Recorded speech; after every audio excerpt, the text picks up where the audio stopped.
Some people have asked me what's it like to be blind. Other people would probably like to ask, but they're afraid to. Well, it's really no big deal. Being blind is just a state of being that you just have to learn to cope with. Try walking through your house with your eyes closed sometimes. You can do a lot of things with your eyes closed, and that's part of the issue about being blind. You learn to do things differently. I can do the dishes, I can wash the car, I can do things around the house with no problem at all. Getting my CDs in order, that's a problem. Also, my wife doesn't think I'm very good at picking out my own clothes, but then again, I was lousy at it when I could see. With being blind, you have to learn that there are some things that are no longer easy. Misplacing something and looking around for it can take a lot more time than it used to. Sometimes I'll ask my wife, "Can I borrow your eyes? I need to find something." But I would have to say the hardest thing is dropping something and not being able to find it. God knows I can't drop something small and have it land right next to my feet. No, it has to end up under a boulder, in 50 feet of water, guarded by rabid alligators and personal injury attorneys, in the next county. Most of the things that you have to cope with being blind are easy enough to manage.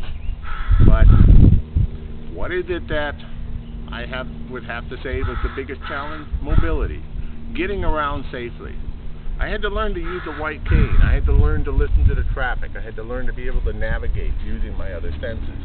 Now, since I'm also hearing impaired, you know that old line about, well, if you go blind, your other senses are much more acute? In my case, it didn't do squat for my hearing.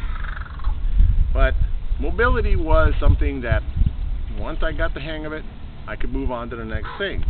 And I learned I was able to get a guide dog. Now, a guide dog's job is not to take me different places.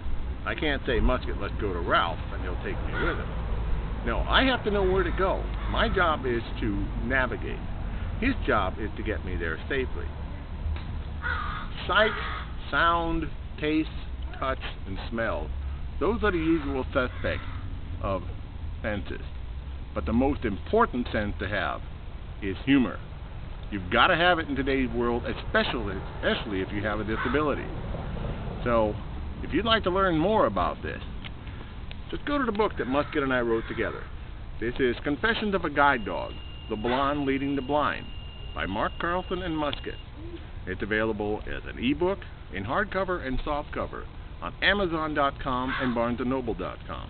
For more information, go to our website, www.musketmania.com. That's MUSKETMANIA. Thank you very much.